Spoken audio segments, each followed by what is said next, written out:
Bonjour et bienvenue au studio Air et Cosmos dans lequel nous allons parler aujourd'hui de l'avenir, de l'évolution de la stratégie aérienne. Et pour cette occasion, nous avons l'honneur de recevoir le général du Tartre. Mon général, bonjour. Bonjour Xavier. Quelle évolution? Entre le début de votre carrière et ce qu'on voit aujourd'hui, c'est déjà plus la même chose, mais si on se projette encore dans 30 ans, le monde sera totalement différent. Je ne suis pas sûr. C'est vrai, je ne suis pas sûr. On va en parler évidemment.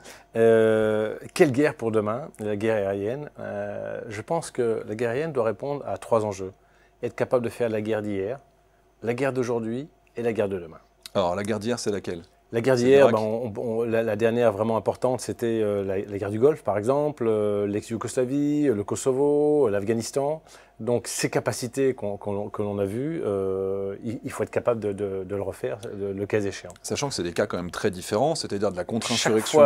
Chaque fois, c'était cas tiers. Alors surtout, la caractéristique, c'était assez dissymétrique, hein, sachant que l'aviation irakienne, à l'époque, avait été submergée par l'aviation alliée, hein, et notamment américaine. Hein. La guerre d'aujourd'hui, l'Ukraine est malheureusement un très bon exemple. Aujourd'hui, on se rend compte que jamais il y a eu autant d'aéronefs, de choses dans le ciel. Mais ce qui était surprenant, c'est évidemment la multitude de drones, de toutes sortes, à la fois de renseignements, à la fois d'attaques au sol, et surtout opérés par le fantassin de base. Chaque fantassin quasiment, ou petite unité, a eu besoin de son drone pour voir ce qui se passait de l'autre côté. Donc ça, c'est un vrai enjeu pour nos armées en fait, de demain, c'est être capable de répondre à ça. Mais est-ce que ça remet déjà en cause les certitudes qu'on avait quand on regarde la guerre d'Afghanistan, par exemple? Complètement. En fait, je crois qu'il ne faut pas tout réinventer, mais il faut trouver des complémentarités. Et les complémentarités, où est-ce qu'on a des manques aujourd'hui? Un manque aujourd'hui, c'est l'interception de tous ces drones. On le voit aujourd'hui avec les Houthis, qui n'arrêtent pas de tirer leurs missiles en mer Rouge. On l'a vu avec les attaques très importantes russes, 70 tirs saturer un peu la défense aérienne ukrainienne, avec 70 tirs de Shahed mélangés avec des Ka-52 ou avec des missiles, des anciens missiles Scud. Maintenant, on a d'autres. Ouais. On a d'autres types. Comment répondre à ça? Les Patriotes ou équivalents sont plutôt efficaces par rapport à ces missiles, tous les missiles de croisière, voire des missiles balistiques. Par contre, la multitude de petits drones d'attaque au sol, là, on a vraiment un manque. Pourquoi? Parce que tirer un missile solaire moderne que l'on a, nous, en France ou en Occident, contre ces petits Shahed qui valent 20 ou 30 000 euros, c'est un gaspillage énorme. Donc il nous faut un moyen, si vous voulez, d'intercepter ces drones. Et ça, c'est la guerre d'aujourd'hui, c'est ce qui nous manque. Et les doctrines qu'on regarde internationales, le Japon, l'Allemagne par exemple, remettent aussi en cause la place de l'hélicoptère au vu de la capacité montante des drones. C'est quelque chose également qui risque de s'étendre. Alors on va y revenir sur les hélicoptères. Moi je pense depuis longtemps, j'avais été un de ceux qui avaient milité pour que les hélicoptères français n'aillent pas faire la guerre au Kosovo. Parce que je dis, ils vont se faire descendre en fait. Et qu'est-ce qu'on a vu pendant la guerre en Ukraine? C'est que les hélicoptères sur un territoire qui n'est pas sécurisé sont extrêmement vulnérables. Donc garder des hélicoptères, si vous voulez, pour la SISAR, la SAR de combat, pour aller récupérer des équipages ou des opérations spéciales, oui. Mais les hélicoptères classiques se font descendre par n'importe quel missile solaire. On a vu les Kamov-52. Regardez ce qu'on a vu tout au début, hein, les Mi-24 et les Kamov-52 qui se sont fait descendre. Donc là, il y a un vrai concept d'emploi de ces hélicoptères, à mon sens, qu'il faut revoir. Par contre, ce que l'on doit vérifier aussi, c'est comment intercepter ces drones, ces petites bombes volantes, au moindre coût. Ça, c'est un vrai sujet. Et la deuxième chose, c'est se protéger de façon électromagnétique ou protéger des sites sensibles. On ne peut pas accepter, nous, en France ou en Occident ou à l'OTAN, que des petits drones viennent attaquer, si vous voulez, nos bases aériennes, par exemple, ou nos ressources de carburant ou nos dépôts logistiques. Donc il faut trouver des moyens de se protéger contre ça. Ça, à mon avis, c'est une vraie question, à la fois électromagnétique, il faut qu'on fasse du travail là-dessus.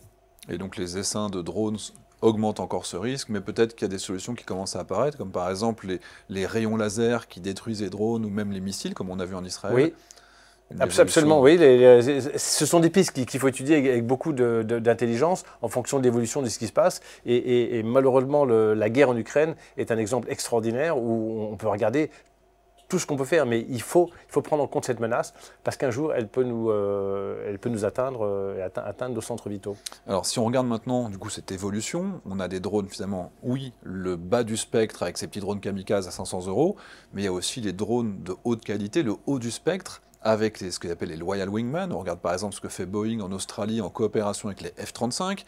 On voit les Stingray qui sont capables d'apponter et même de faire du ravitaillement en vol sur des avions. Donc on a une évolution. Est-ce que le pilote de chasse est en danger? Alors moi je suis, c'est mon avis, hein, assez sceptique avec ces drones entre guillemets de combat. Franchement, je reste sceptique. Hein. Autant, et d'ailleurs, on a vu la guerre en Ukraine, on n'a pas besoin de ce genre de choses. Qu'est-ce que ça amènerait à la guerre en Ukraine? Je ne pense pas énormément de choses. En revanche, nous protéger contre ça, voire même nous équiper aussi de petits drones, si vous voulez, de longue portée et de très faible coût, ça c'est un moyen, si vous voulez, de compenser notre manque de bombes ou de matériel d'armement. Ça, à mon avis, c'est un vrai sujet. Mais ça voudrait dire, par exemple, développer le Harrock de Turgis et Gaillard, ou plutôt un super neurone de Dassault, ou alors c'est un mélange de tout ça? Moi, je suis réservé sur le sujet. En toute honnêteté, je pense qu'on doit prendre en compte ce qui se passe actuellement en Ukraine. Pourquoi? Parce que les armements futurs vont dépendre de quoi? D'une seule chose, la menace. Quelle est la menace? La menace aujourd'hui, on le voit, c'est russe. Et puis la menace du terrorisme, ou éventuellement un pays qui a un peu la mode de ce qui s'était passé en Irak.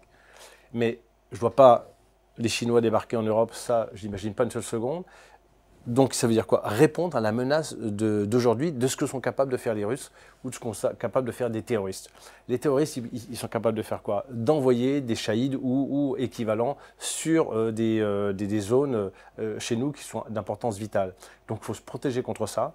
Et puis, regardons ce que sait faire l'armée russe aujourd'hui et suivons la même cadence, en anticipant bien sûr, pour être capable de détruire leurs avions et de se protéger contre leurs missiles et menaces solaires. Mais au-delà de ça, je reste prudent. On va donner quelques exemples. Ça veut dire être capable de se défendre contre des missiles aérobalistiques hypersoniques. Absolument. Comme les Kinjal, et contre les avions de chasse 5e génération, comme le Sukhoi 57, même si on doute aujourd'hui de sa qualité. Absolument. Ouais, le Sukhoi 57, c'est effectivement l'avion de Top Gun, d'ailleurs, entre guillemets, que l'on voit dans le film à la fin.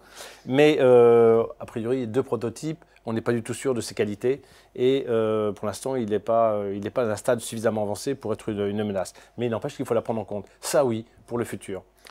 Toute la dissuasion, évidemment, garder cette composante, mais avec, à mon sens, la juste mesure. Concernant la menace nucléaire et nous, notre capacité nucléaire, il faut que ce soit adapté à nos capacités, mais il ne faut pas en faire trop, ça ne sert strictement à rien. J'allais venir sur ce point justement. La France a l'arme nucléaire avec ses 2 vecteurs, ses 2 composantes. Oui. Océanique, c'est la fin du monde si on s'en sert.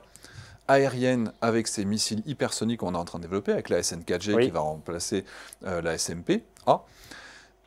Est-ce qu'on a besoin de ces 2 composantes? Je vous embête sur ça évidemment. Mais non, mais on met 3 milliards par an pour une composante aérienne. Est-ce qu'on ne l'utiliserait pas mieux ailleurs? Je veux dire, l'immense avantage de l'arme aérienne, si vous voulez, de ce côté-là, c'est la souplesse. Et c'est-à-dire que ça ne bloque pas non plus des avions. C'est-à-dire que ces avions qu'on sert pour la guerre conventionnelle, il suffit d'équiper avec un missile de croisière nucléaire ou un missile à la SMP. Et vous avez des dissuasions nucléaires. Et cette dissuasion aéroportée, elle est très intéressante parce qu'elle vous permet de monter en puissance. On fait des exercices poker ou autres maintenant, tous les trimestres, voire plus parfois. Simplement le fait de mettre en alerte, de faire un entraînement montre notre détermination et notre capacité. En fait, c'est un moyen de dissuasion. C'est un moyen essentiel de la dissuasion. Notre sous-marin, il est quelque part au fond de l'eau, il y en a peut-être 2 aussi qui sont prêts à intervenir, mais on ne peut pas manipuler avec ça.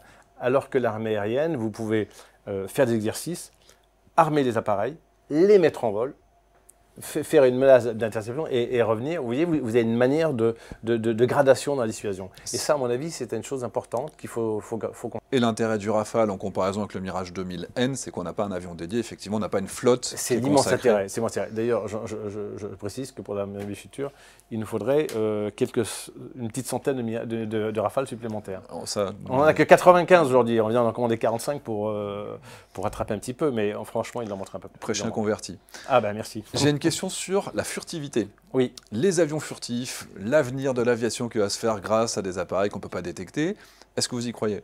Oui, je pense que la furtivité, c'est un vrai sujet parce que quand vous êtes en vol, moi j'étais un chasseur de défense aérienne, même si j'ai fait 3 ans de Jaguar, mais la détection est capitale. Si vous ne voyez pas votre adversaire, vous êtes mort. Hein, et donc cette détection radar, alors après il y a furtif et furtif, hein, parce qu'on dit beaucoup de choses sont furtives, mais tout le monde n'est pas aussi furtif que voudrait bien le dire.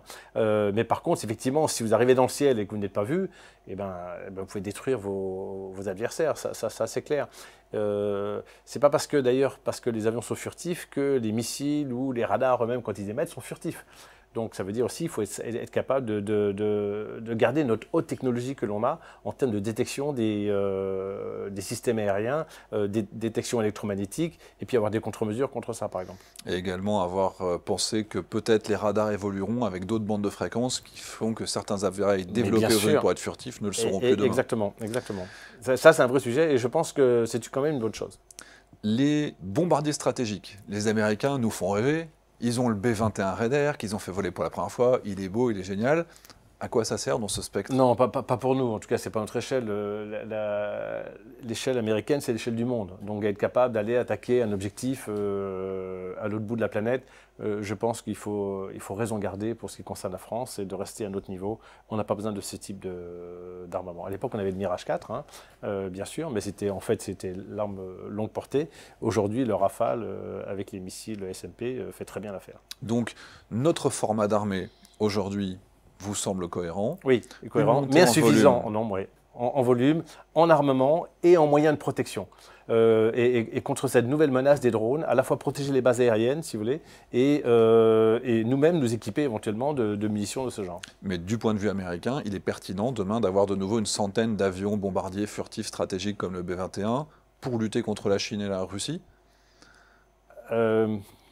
Je ne suis pas sûr qu'il en faille autant que ça. Ce qu'il faut, c'est avoir pour eux aussi une dissuasion. En principe, normalement, nos amis américains ne sont pas comme l'OTAN. L'OTAN est une arme défensive, elle est une organisation défensive. La France aussi, elle veut faire la guerre à personne.